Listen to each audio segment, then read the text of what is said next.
só, a gente começa a bater um papo hoje sobre o Mercosul. Boa tarde a todos, espero que todo mundo esteja bem, todo mundo esteja na paz. Vamos nessa, vamos ralar? Olha só, galerinha, a gente vai bater um papo hoje sobre Mercosul, tá? Esse assunto é um assunto também muito pertinente na prova do NB, tá? Até por conta de tá uma situação bastante complexa, né? O Mercosul, pela primeira vez agora na pandemia 19, a gente tem fechamento, desde que foi criado o Mercosul, a gente tem fechamento da fronteira com o Brasil. Só para citar um exemplo, né? Paraguai, Uruguai, Argentina fecharam as fronteiras com o Brasil, para ver como que a situação ela é preocupante no contexto social, produtivo, etc, etc. Beleza? Vamos lá, moçada. O Mercosul foi criado em 1991, com um Tratado de Assunção, tá? Um dos primeiros blocos da nova ordem mundial, né? Desse período de nova ordem mundial. Tem algumas características que são importantes de serem classificadas, né?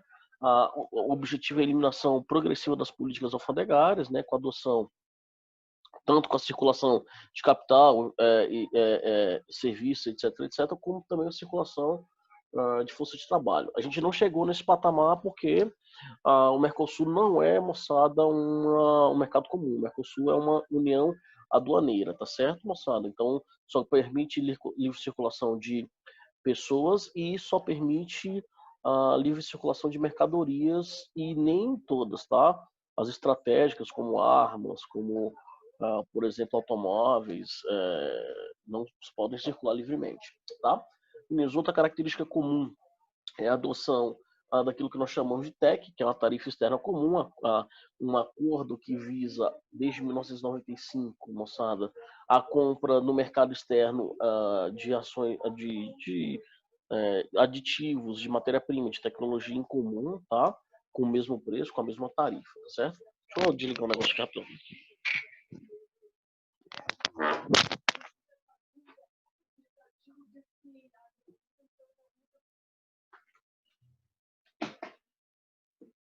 Perdão, pessoal. Então esse é um ponto importante da discussão, tá, sobre o Mercosul.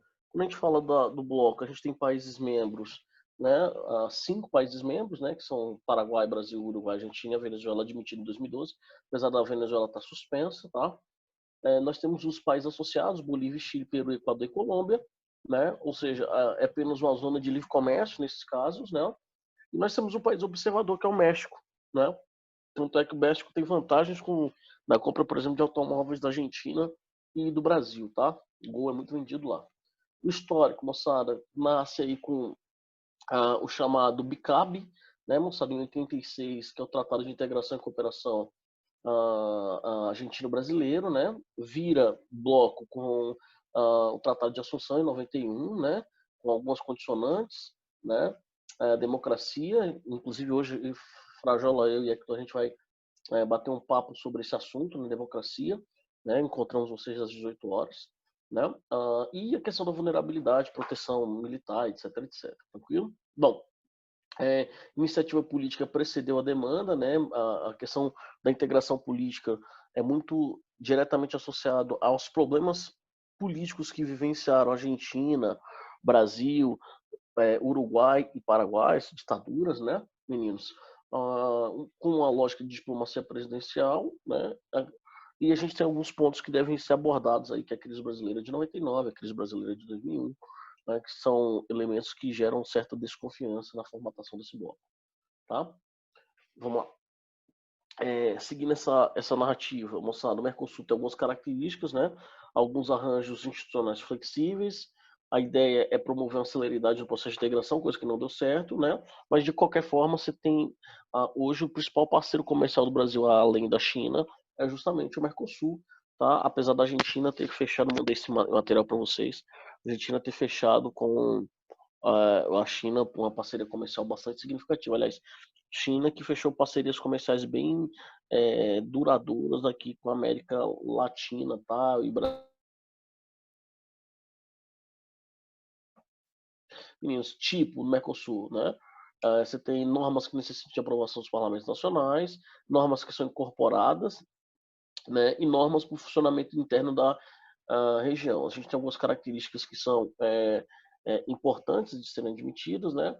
Você tem mais ou menos 2.468 normas, né?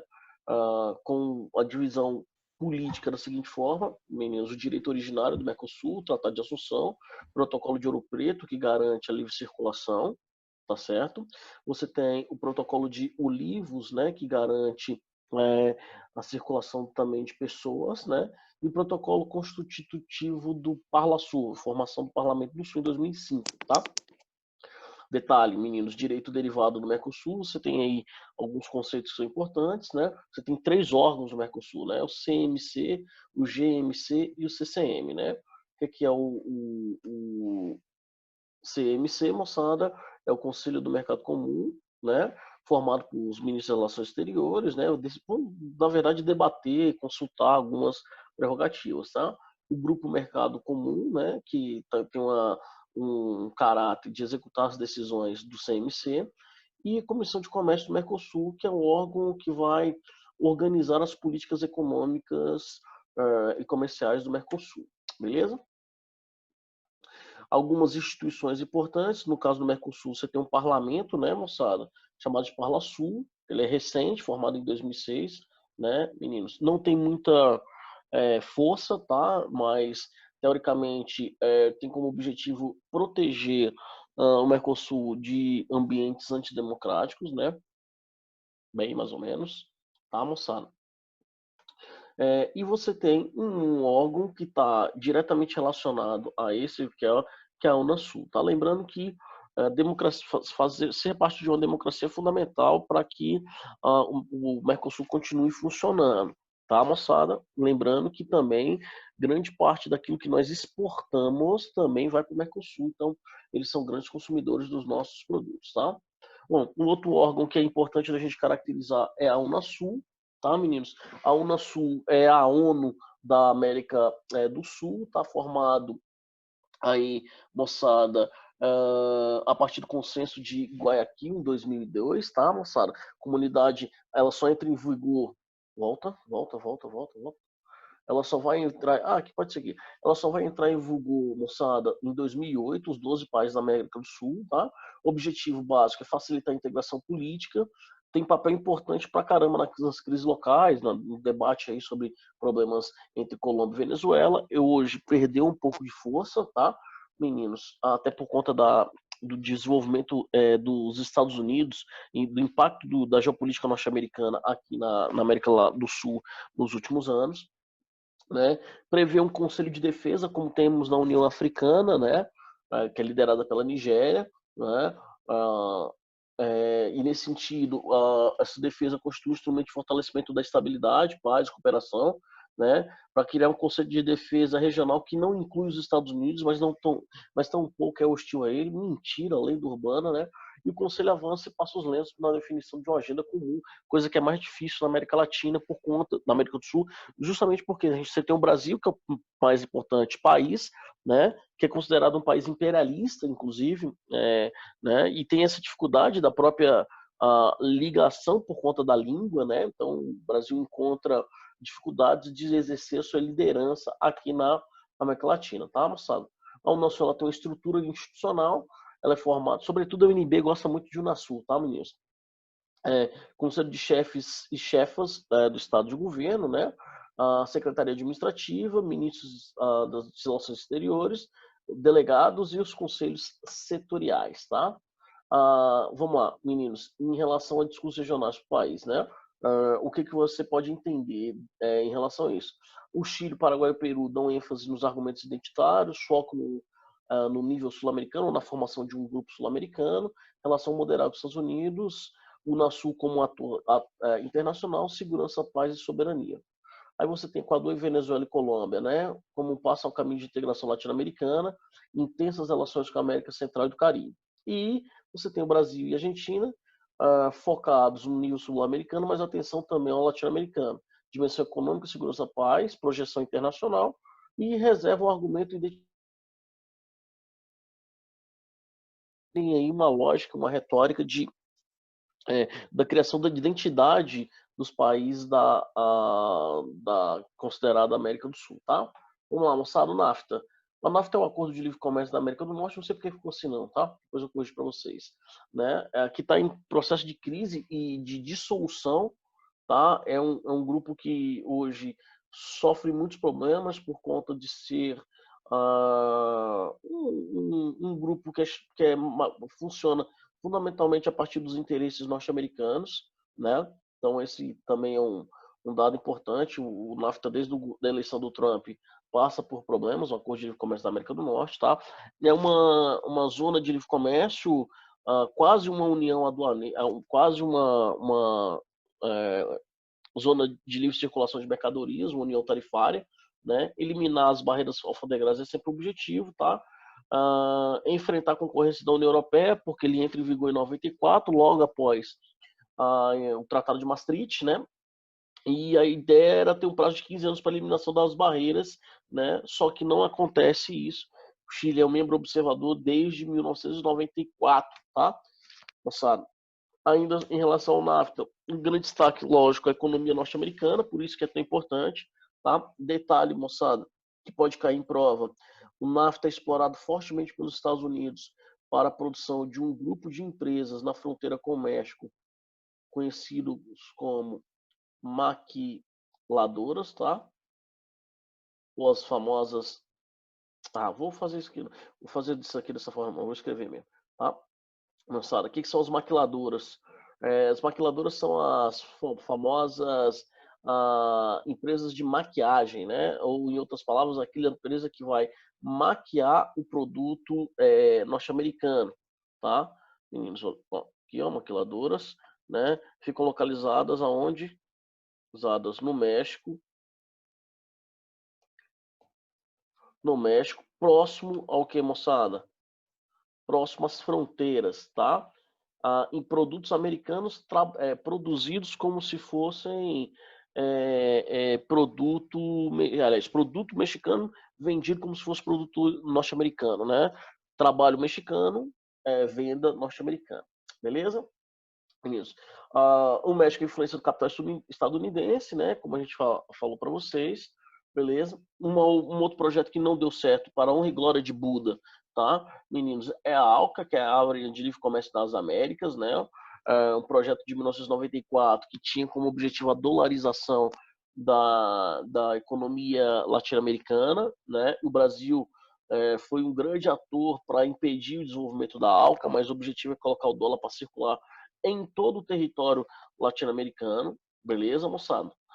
Outro grupo importante é a PEC, né, com liderança japonesa, que é Asia and Pacific Economic Cooperation, né, moçada? O grupo criado ainda em 89 na Austrália, né, mas o objetivo era reduzir as barreiras alfandegárias na região do Pacífico, aquela onda toda, né? A PEC não era uma área de livre comércio, isso é importante, o objetivo era entrar esse ano na área de livre comércio, é uma união tarifária, tá? Mas você tem disparidades políticas e diferenças socioeconômicas bastante significativas, sobretudo entre os países da Ásia, Oceania, etc, etc, etc. Beleza? Sobretudo ali no Sudeste Asiático, onde você tem, por exemplo, Vietnã, Camboja, Laos, que tem um nível de vida completamente diferente do Japão, por exemplo, tá certo? Anserta, eu sempre tenho dificuldade. Anserta, né, moçada? Criado em 83, que é um acordo de relações econômicas entre a Austrália e Nova Zelândia, tá? Tem um acordo também com a ASEAN, né, moçada? Que eu vou explicar já já para vocês, tá?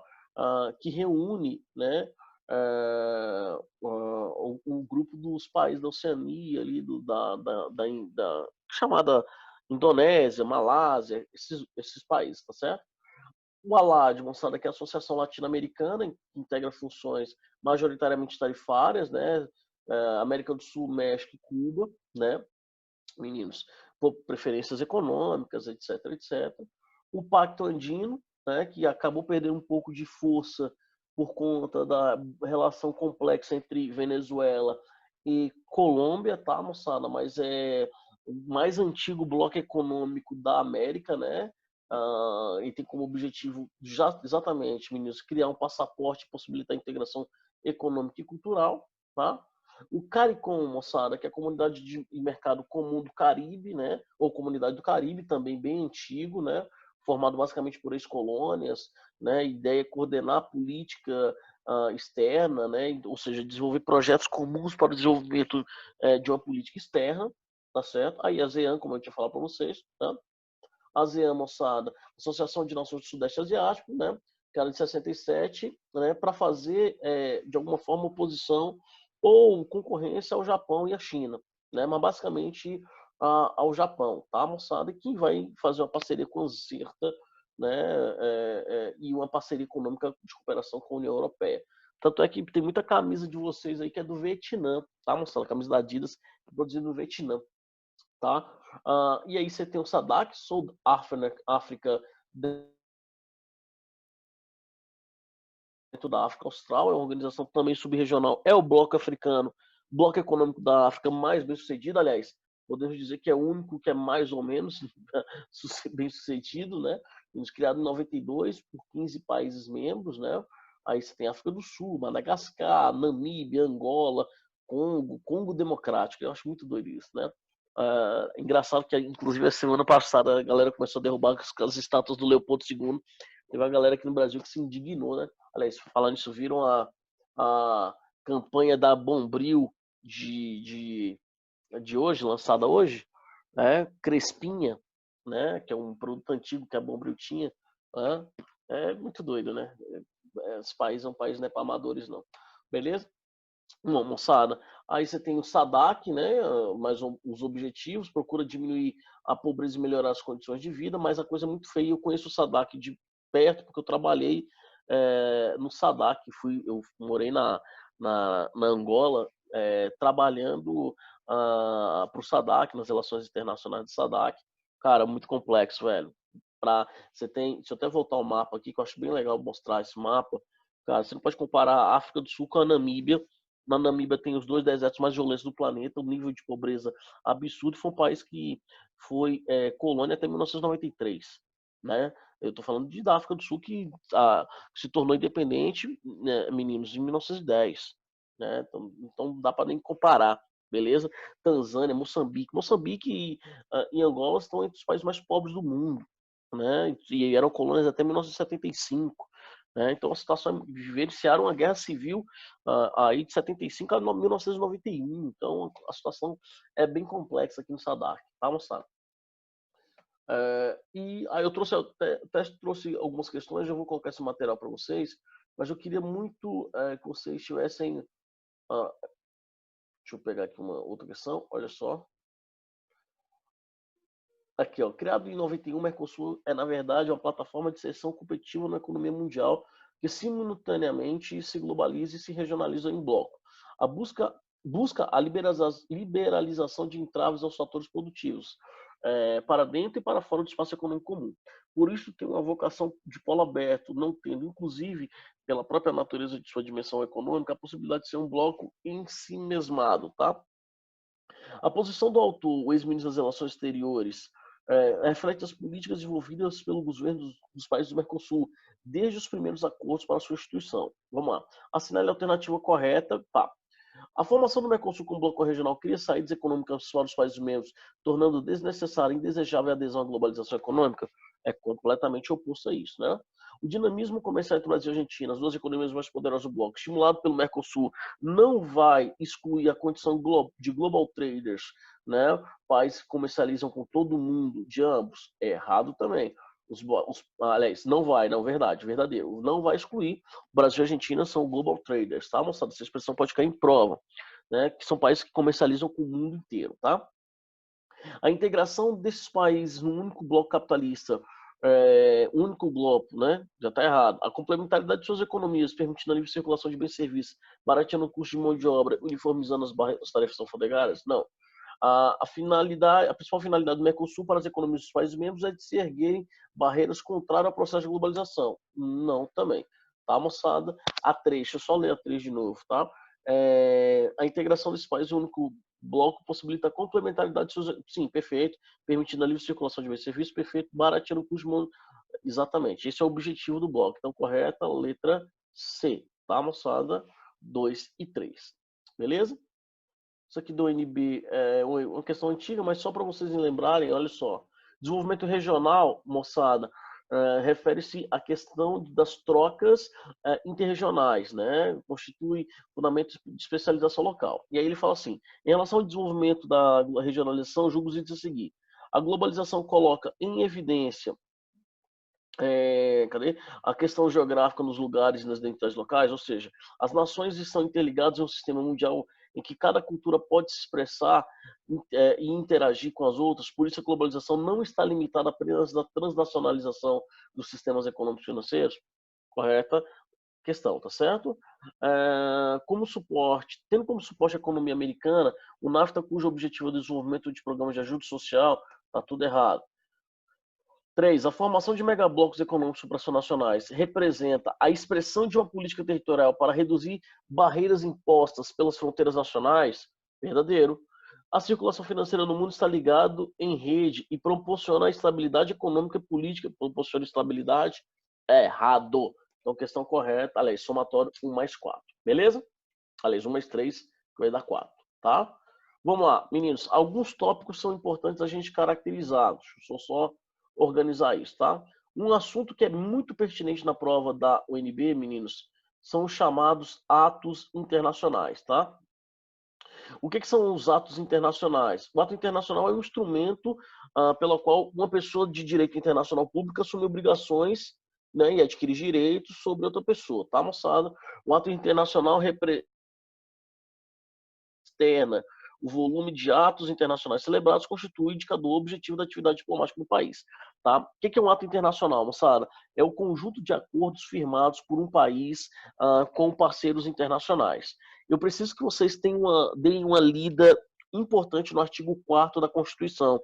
Tá, moçada? Por que o artigo 4º da Constituição é tão importante? Porque ele é justamente o que versa sobre as relações internacionais do Brasil.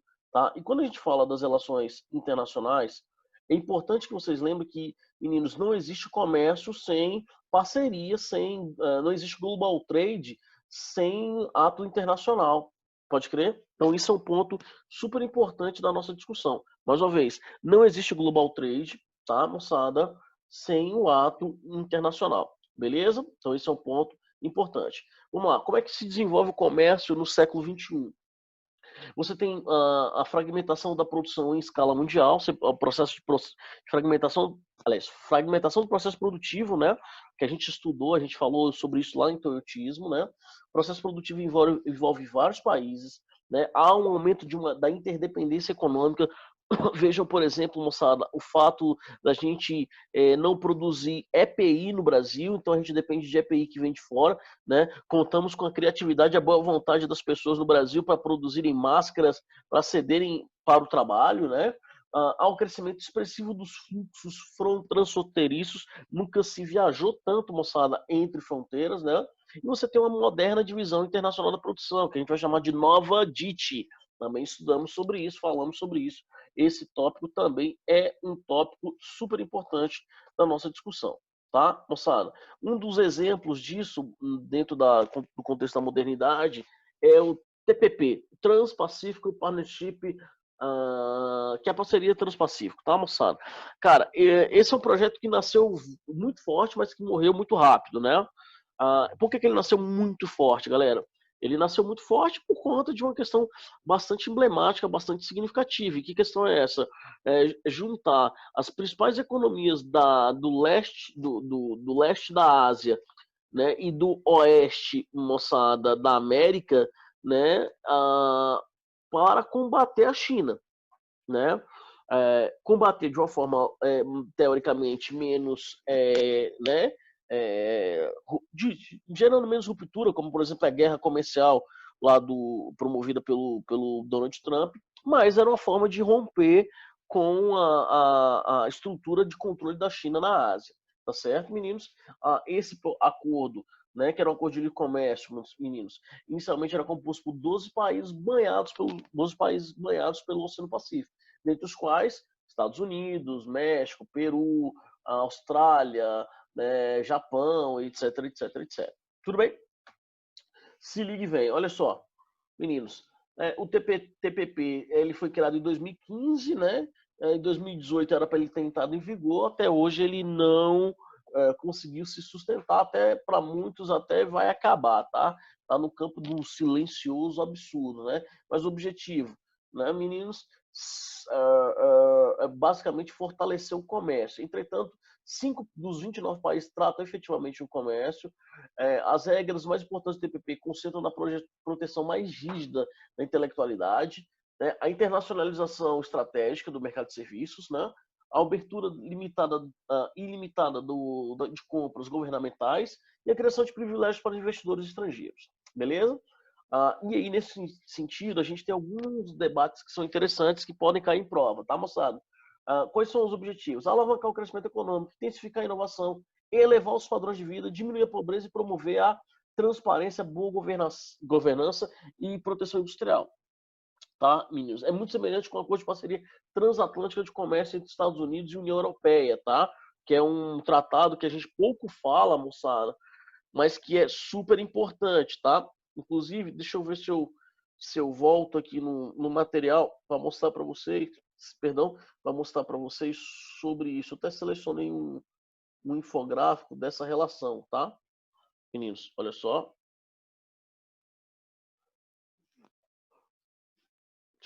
Não sei se foi aí para vocês. Eu acho que não foi, não. Só mostrar um troço aqui para vocês rapidinho. Aqui, ó. Aqui, meninos, a gente tem um infográfico da relação desse comércio transpacífico entre os Estados Unidos e a União Europeia, tá? É o maior parceiro comercial dos Estados Unidos, é a União Europeia, e é o maior parceiro comercial da União Europeia e dos Estados Unidos. Lembrando que a União Europeia e os Estados Unidos têm um PIB bem próximo, tá, moçada? Os Estados Unidos de 20, a União Europeia, agora sem a Inglaterra, que a gente vai precisar recontar, né? Mas mais ou menos aí 18 trilhões de dólares, 17 trilhões internacional se desenvolve entre esses dois grupos, né? O montante do comércio de bens entre a União Europeia e os Estados Unidos varia aí, moçada, em algo em torno de 600 bilhões de dólares, ou seja, um terço do PIB do Brasil é envolvido só na relação Estados Unidos e União Europeia, tá, moçada? Ou seja, 4 vezes o orçamento, aliás, 4 vezes o orçamento comercial da União Europeia, tá certo, meninos? Isso é um ponto importante. Além disso, moçada, você tem uma integração do setor de transportes, essa relação gera mais de 8 milhões de empregos, tá? Ainda mais no setor, moçada, de maquinários, produtos químicos e produtos manufaturados. Opa! Aqui, meninos, a gente tem um detalhe que é importante, né? O setor importante que garante serviço pra caramba é o setor de telecomunicações, tá? Além de viagens, direitos de exploração de licença, ou seja, é um mercado super importante para a União Europeia e para os Estados Unidos. Tanto é que muito estranha, crianças, a gente tem uma relação, sobretudo quando vem o Steve Bannon, né, uma relação de ruptura com a União Europeia. Né? Os Estados Unidos, inclusive, não defende a saída do Reino Unido da União Europeia, mas não defende a ruptura dos Estados Unidos. Né? É muito doido isso. Pode crer? Então, esse é um contexto importante da formação do TPP. Tá, moçada? Processo de concentração e centralização do capital é um objetivo, redução da soberania, né? Questão militar, que são as críticas, né? Mantidas em segredos, né? E a pressão dos Estados Unidos sobre a privatização das empresas norte-americanas, dos estados, né? Sobretudo dos Estados Unidos, no processo de privatização das empresas, tá? Alguns organismos internacionais, moçada, que são importantes, que geralmente estão em prova, né? Primeiro deles é o CDE, né, fundada em 60 na França, né, é uma organização de cooperação internacional, tá, tem como objetivo, meninos e meninas, promover uma relação econômica mais sistematicamente, como é que eu posso dizer, mais equânime, tá? Cadê? Aqui, ó. Mais economy, tá? O objetivo é esse mesmo, né? Encontrar caminhos para a manutenção da estabilidade financeira, discutir e propor metas, criação de mecanismos para o crescimento do nível de emprego, tá certo, moçada? Bom, dentro dessa lógica, nós temos aí um ponto que é interessante, analisar. O OCDE é sucessora da OSCE, né? Foi criada no contexto do Plano Marshall. beleza? E o Brasil, moçada, pleiteou vaga pra caramba no CDE agora e como é que foi? Puxamos o saco do Donald Trump, mas não deu certo não, tá? O Brasil não faz parte da OCDE, beleza?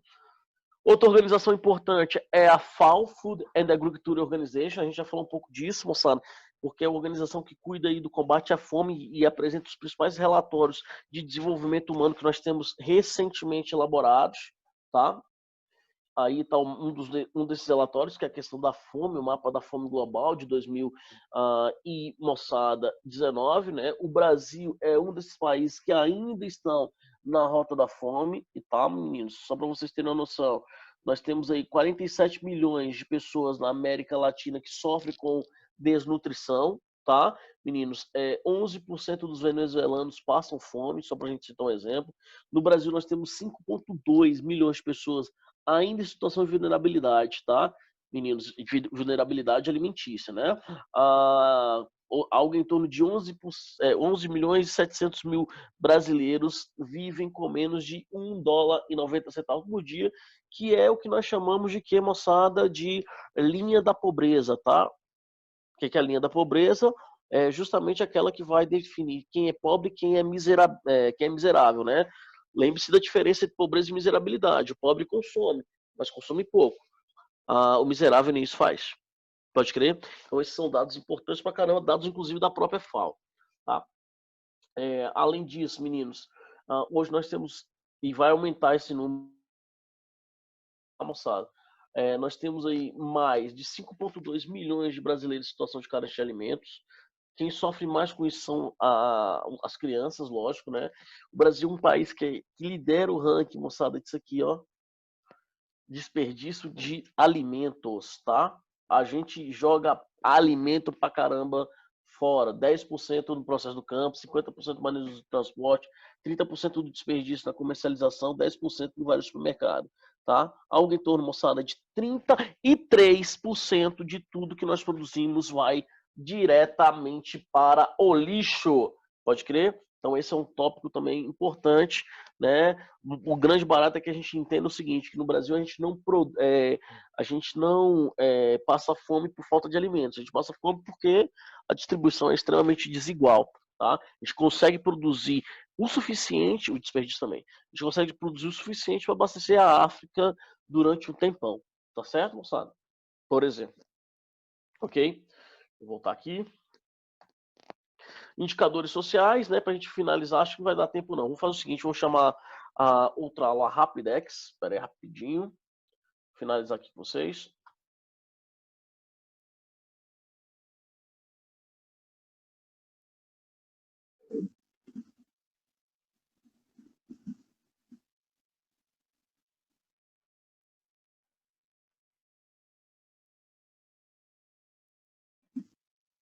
Vamos lá? Olha só, galera. No chat aqui. Pronto. Meninos, a gente tem aí, peraí, deixa eu voltar aqui. Deixa eu voltar aí. Vamos lá, os indicadores sociais. Para a gente falar de indicadores sociais, galera, antes de mais nada, a gente precisa fazer uma compreensão importante daquilo que vai gerir a criação dos indicadores sociais, que são os famosos human rights, né? Os famosos direitos humanos. Tá, moçada? Bom, os direitos humanos são os direitos que são inerentes a todos os seres humanos, né? Independente de raça, sexo, nacionalidade, etnia, idioma, religião ou qualquer coisa ou qualquer outra condição, tá? Vale, inclusive, ressaltar que os direitos humanos que foram constituídos, moçada, em 1948, né, eles são inspirados na Carta pelo Direito dos Homens, lá da Inglaterra, na Revolução Gloriosa, no final do século XVII, né, e foram constituídos pelos liberais mesmo, moçada da Europa após a Segunda Guerra Mundial, justamente para que a gente não tivesse, meninos e meninas, mais uma vez, o atentado contra a vida como a gente produziu na Segunda Guerra Mundial, né, na Ásia, fascismo, aquela onda toda, né? Vale, inclusive, ressaltar, e é importante caracterizar que os human rights, moçada, eles não são só uma carta de intenções, tá? Teoricamente, nós temos alguns países que são signatários, dentre os quais nós citamos o próprio Brasil, que é signatário da Declaração Universal, mas não é só uma opção, não é só um compromisso, é uma determinação, né? Sendo que aqueles que não cumprirem a Declaração Universal de Direitos Humanos podem ser vítimas do que de condenações pelo Tribunal Internacional, de Tribunal de Haia, que se localiza na Holanda. Beleza? Um exemplo disso, a gente vai falar já já, moçada, no próximo encontro, é a Iugoslávia, né, do Slobodan Milosevic, né, que produziu uma violência, aliás, recriou campos de concentração de muçulmanos e por isso foi condenado à prisão perpétua por crimes de guerra, tá? Bom, os direitos humanos, moçada, incluem todo o direito à vida, tá? E a liberdade. Esses são os dois princípios fundamentais dos direitos humanos, tá? Inclusive, quando você faz uma proposta de redação, no seu argumento sociocultural, no seu repertório sociocultural, o cumprimento, uma das competências, né, da redação, o cumprimento da Declaração Universal dos Direitos Humanos, tá certo, moçada? Bom, são garantidos aí a liberdade de expressão, de opinião, o direito ao trabalho e à educação, como fatores indispensáveis, tá? Inclusive a nossa Constituição, ela tem um pouco desse sentido, né? E todos merecem esses direitos sem discriminação. Tá? Lembrando que como a nossa Constituição, ela é inclusive produzida 40 anos depois da Declaração Universal dos Direitos Humanos, moçada, a nossa Constituição, ela é fortemente inspirada nos princípios determinados pelo Human Rights, tá? E aí, meninos, vale assim, a leitura dos artigos da Declaração Universal de Direitos Humanos é imprescindível para vocês, tá? Eu quero fazer um destaque, meninos, que muito em voga, né? A questão, o artigo 3, que fala sobre, e o 4, o terceiro e o quarto, que falam sobre escravidão, que falam sobre o preconceito étnico e racial, né? Vale a pena dar uma lidinha. E uma questão muito importante da atualidade na geopolítica, que é a questão dos refugiados, né? O artigo 14º, né? Moçada, que fala aí do recolhimento ou da aceitabilidade das pessoas que precisam fugir, tá? Jesus deve ter falado isso para vocês, mas o refugiado é, antes de mais nada, o cara que sai do seu local de origem porque ele é obrigado a sair do seu local de origem, sacou? Então esse é um detalhe também super importante, tá? O conceito de desenvolvimento humano nasceu e foi definido como processo de ampliação da escolha, tá? Mostrando as pessoas, tá? Inclusive a escolha política. E aí vale uma outra citação, a gente vai falar um pouquinho disso também, que é o princípio de autodeterminação dos povos, tá? Moçada, quando a gente fala de autodeterminação dos povos, né, a gente está falando do direito do povo escolher ou ter a sua própria escolha de caráter político, não ser a ela imposta nenhuma determinação política. Bem mais ou menos, sabe que as coisas não funcionam tão simples assim, tá? Olha só, meninos, quando a gente fala da direitos humanos, eu trouxe para vocês aqui o preâmbulo dela, né? Considerando, meninos, e o preâmbulo é bem importante, a introdução, considerando que os povos das Nações Unidas reafirmaram na Carta da ONU sua fé nos direitos humanos fundamentais, na dignidade e no valor do ser humano e na igualdade de direitos entre homens e mulheres, e que decidiram promover o progresso social e melhores condições de vida e uma liberdade mais ampla, tá vendo? Falar de liberdade toda hora. A Assembleia Geral proclama a presente Declaração Universal dos Direitos Humanos como o ideal comum a ser atingido por todos os povos e todas as nações. Tá certo, moçada? E isso é uma construção, uma retórica que vem sendo construída, né, desde o processo de criação da Organização das Nações Unidas, tá? Bom, alguns pontos fundamentais, meninos, que estão presentes em provas, sobretudo as ciências humanas e suas tecnologias. Primeiro, os direitos humanos são fundados sobre o respeito pela dignidade e o valor de cada pessoa. Ponto fundamental. Isso é imprescindível. Cada pessoa deve ser tratada com o valor que uma pessoa merece ser tratada, né? Os direitos humanos são universais, ou seja, servem para todos os habitantes do planeta. O que quer dizer que são aplicados de forma igual, sem discriminação a todas as pessoas. É tipo aquela lógica da lei Jim Crow, lá nos Estados Unidos, né? Separate but equal, né, moçada? Ou seja, separados mas iguais. Isso não existe. Não tem como eu aplicar direitos humanos para um grupo e não aplicar para outro. Ou eu aplico para todo mundo, sacou? Ou eu não estou aplicando os direitos humanos. Beleza? Os direitos são inalienáveis e ninguém pode ser privado de seus direitos. Eles podem ser limitados a situações específicas. Por exemplo, direito à liberdade pode ser restringido se uma pessoa é considerada culpada de um crime diante de um tribunal com o devido processo legal. Beleza? Os direitos humanos são indivisíveis, interrelacionados e interdependentes. Galera, vou repetir essa parte porque é muito importante e é isso que eu preciso que vocês entendam sobre de direitos humanos, DHDUN, tá? Moçada, os direitos humanos são indivisíveis, interrelacionados e interdependentes, já que é insuficiente respeitar alguns direitos humanos e outros não. Na prática, a violação de um direito vai afetar o respeito por muitos outros. Então, não adianta você garantir moradia a uma pessoa se você não garante saneamento básico. Sacaram? Uma coisa, moçada, não se você cumprir uma coisa, não significa que você não tenha que cumprir as outras. Né? Estou dando um exemplo aí do saneamento básico, porque no Brasil isso é uma retórica bastante importante. Todos os direitos humanos devem, portanto, serem vistos como de igual importância, sendo igualmente essencial respeitar a dignidade e o valor de qualquer pessoa. Tá certo? Cara, essa é a base fundamental, moçada, dos direitos humanos. Não tem nada em prova que não esteja ligado a esses 6 preceitos. Claro, nunca vi uma questão de prova que não tenha, sobre direitos humanos, que não tenha alguma correlação com esses 6 preceitos. Tudo bem? Tranquilo? Vamos lá. Olha só, os indicadores sociais, meninos. O que são indicadores sociais? É conceito, tá? O objetivo deles, primeiro, é subsidiar a elaboração de planos, ou seja, de políticas públicas, seja de desenvolvimento urbano, econômico, etc., etc.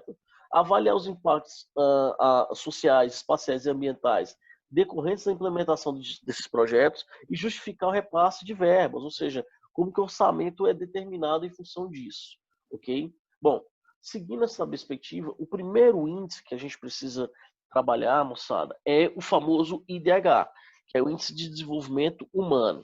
Primeiro cuidado, tá? Nós temos 2 tipos de IDH.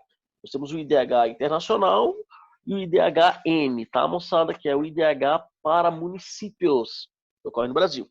Tá certo, meninos? Bom, o IDH é uma medida que vai avaliar, aliás, criada em 1990, tá, moçada? Com o objetivo da ONU de avaliar se as suas metas no processo de formação, quando rolou a formação, haviam de fato sido contempladas, tá?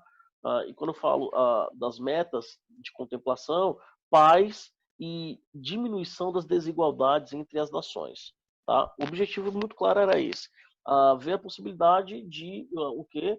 Avaliar se houve ou não um processo de melhoria das condições. Ponto. Por isso que ela é criada em 1990, né? Um economista indiano, tá, moçada? E aí, que é chamado por Madhur Pak, né, moçada? E o economista indiano Amartya Sen, que inclusive foi ganhador de um prêmio Nobel de Economia em 98, beleza? Bom, o Índice de Desenvolvimento Humano, moçada, ele considera um índice muito mais profundo, porque antigamente, como que se avaliava o nível de desenvolvimento de um país? Apenas pelo PIB, tá? E aí o Amartya vai criar novos, junto com o Mabula Huakaki, moçada, criar outros indicadores, né? Que são saúde, ou outros critérios, saúde e educação, principalmente, tá? Eu só peço que vocês tomem cuidado com isso, tá, meninos? No entendimento do porquê que a saúde e a educação entram nesse contexto, tá? Vamos lá. Qual que é o ranking de desenvolvimento humano, meninos? Olha só, você tem Noruega no topo hoje, e olha só que engraçado, meninos e meninas. Dos 10 primeiros lugares do ranking de desenvolvimento humano de 2019, galerinha, a gente tem aí os 10 primeiros, 7 europeus, e, moçada, agora, Austrália, né? Que é um ponto interessante, Hong Kong, visto de forma separada, né? Da China, e esse é o motivo das manifestações de Hong Kong, né, moçada? E você tem Singapura, né, nesse processo. O que eu quero que vocês entendam? Primeiro, fazer esse comparativo com o Brasil, tá? O IDH é um índice que é medido de 0 a 1, sendo que 1 é top e 0 é péssimo, tá? Vamos lá, pergunta que eu faço para vocês. O IDH do Brasil é alto, baixo ou médio? Você vai coçar o dedo para falar que é médio. Não, o IDH do Brasil é alto. Ele não é altíssimo, tá, moçada? O IDH brasileiro, olha só, meninos, 79º lugar, 0,761, tá? Estamos atrás de México, de Irã e de uma galera. E empatado com a Colômbia. É brincadeira, né, moçada? Mas bem distantes, por exemplo, de Burundi, de Níger, né, de Somália, dessa galera, beleza? Eu trouxe um troço bem legal aqui, mostrar para vocês entenderem mais ou menos como é que funciona o nosso comparativo de IDH comparado por estado com outras nações, tá? Olha só, meninos, a gente não tem uma região do país, mesmo aqui ó, no sul, que tenha um nível de desenvolvimento superior de uma Bielorrússia, de uma Sérvia, de um Iraque. Então veja como é que essa situação é bem complexa, tá? Essa parada que a galera fala assim, Brasília tem IDH de Europa. Cuidado, de qual parte da Europa? Geralmente da Europa oriental, tá, moçada? Isso é um ponto importante, apesar de sermos hoje o IDH mais importante do país, tá certo? Um ponto importante é que o IDH é gerado pelo RDH, que é o Relatório de Desenvolvimento Humano, tá, moçada? Que é um relatório que sai pelo PNUD. Tá? O que é o PNUD, meninos? Olha só. PNUD é o Programa das Nações Unidas para o Desenvolvimento. O PNUD, moçada, que pede esses relatórios todos os anos para desenvolver políticas que sejam aí complacentes ou favoráveis ao quê? Ao desenvolvimento macroeconômico, social das nações, tá certo? Nós temos um outro índice também muito importante. Aliás, desculpa, volta aqui, tá? Quando a gente fala de IDH, não se esqueçam, tá, meninos? São 3 critérios básicos. Quais são esses critérios? O primeiro deles, olha só, moçada, renda, tá? A renda leva em consideração o quê? PIB e renda per capita, beleza? Tudo bem? Depois a gente tem o quê, moçada? Educação. Aqui é o que eu preciso que vocês tomem cuidado, tá? Quando a gente fala de educação, moçada, a gente não está falando apenas de analfabetismo, né? Não, a gente trabalha com uma série de distratores, tá? Como por exemplo, tempo médio de frequência na escola, número de evasão escolar, número de escolas por região, número de professores por cada grupo de alunos, tempo em média de vida dentro do ambiente escolar, tudo isso conta, tá? As próprias provas, né, moçada, que são realizadas todos os anos, o Enem tinha esse critério também de avaliar o sistema educacional. Então, tudo isso está diretamente ligado à educação, beleza? E outro detalhe, moçada, é a questão do quê? Da saúde. Só um passo que eu acho que é importante que vocês deem, tá, moçada? Também saúde, a gente pensa que é só taxa de mortalidade infantil e expectativa de vida. Tá errado também. Existe uma série de outros critérios, como o número de leitos de UTI por cada grupo de habitantes, né? Por exemplo, moçada, a taxa de fecundidade. Então, existem vários aspectos, né, que podem ser considerados, tá? Lembrem-se, tá, meninos? O IDH, ele tenta se aperfeiçoar nos últimos anos. Então, ele passa a incluir outros critérios, tá? Bem levemente, mas passa. Por exemplo, como a tal da sustentabilidade, beleza? Além disso, avalia-se também o que? Olha só, além da questão da sustentabilidade, saneamento básico, tá? Então, esses são pontos que são utilizados também para avaliar o nível de desenvolvimento de um grupo populacional, ok? Bom, meninos, aqui a gente tem o IPS, que é o índice mais recente criado, né? O IPS tem como objetivo, moçada, avaliar o índice de progresso social, né? Ou seja, combina uma série de indicadores sociais, ambientais, né? A partir dos dados internacionais, né? ele é projetado para complementar as métricas do PIB, ou seja, ele não é para excluir o PIB, moçada, ele é para amplificar a utilização do PIB, do PNB, né, meninos? Então, é um índice mais novo sendo utilizado, mas que também tem representado uma boa forma de estudar o desenvolvimento das nações, tá certo? E esse aí também, que nunca vi em prova, só sempre, moçada, chamado de coeficiente de Gini, tá? O que é o coeficiente de Gini, moçada? É o índice que verifica o quê? A curva de desigualdade, tá, moçada? Olha só, aqui você tem uma linha, né, criado pelo Conrado Gini, um matemático italiano, né? A gente vai trabalhar com a curva chamada de curva de Lorenz. E olha só, você tem aqui a reta, que é a igualdade, né? E aqui você tem o que, moçada? Aonde cada agrupamento populacional está, né? Quanto mais curvilínea for, moçada, essa curva de Lorenz, né? Quanto mais distante da paleta central, mais desigual é um país, beleza? O país, para ter baixa desigualdade, ele precisa ter o quê? Uma linha que esteja bem próxima aqui, moçada, da reta total de igualdade. Tudo bem? Tranquilo até aí? Vamos lá. É isso, moçada, por hoje. A gente finaliza, entraremos em separatismos, conflitos na China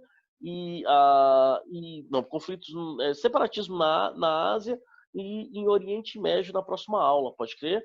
Já vai fazer o processo de localização geográfica na próxima aula, tá? Vale ressaltar que a gente até por conta da pandemia, a gente está aproveitando para dar mais ganho. A gente não sabe quando que a prova vai rolar, a gente está aproveitando para dar mais ganho de força mesmo em termos de conteúdo, tá, moçada? Tanto eu quanto Jesus, a gente tem aprofundado um pouco mais em alguns tópicos, justamente porque a prova do NB cobra determinados detalhes que muitas vezes a gente, na correria do fechamento de conteúdo, a gente, né? E esse ano não, a gente está aproveitando para, deixar um alicerce bastante fundamentado sobre esses assuntos com vocês. Tudo bem? Desculpa, Jéssica, se for um tanto quanto rápido, eu vou tentar diminuir um pouco a velocidade. Pode crer, amor? Perdão. Tá tudo certo, professor. Talvez eu esteja lenta hoje. Não. Eu falei um pouco rápido mesmo. Foi vacilo meu. Tá tudo bom. Mas obrigada. Essa segunda parte foi mais tranquila de acompanhar. Beleza, fera. Então é isso, galerinha. Se tiverem alguma dúvida, olha só, a gente vai. É só me procurar, galera. Semana que vem a gente vai falar, inclusive, de separatismos. A Aninha tinha pedido para falar de separatismos, né? Preparei separatismo na Espanha, Guerra Civil Espanhola, tem alguns assuntos bem legais. Iugoslávia, Irlanda, né? Então, alguns assuntos bem legais que a gente vai tratar na semana que vem. Pode crer? Qualquer coisa eu tô na área. Um beijaraço.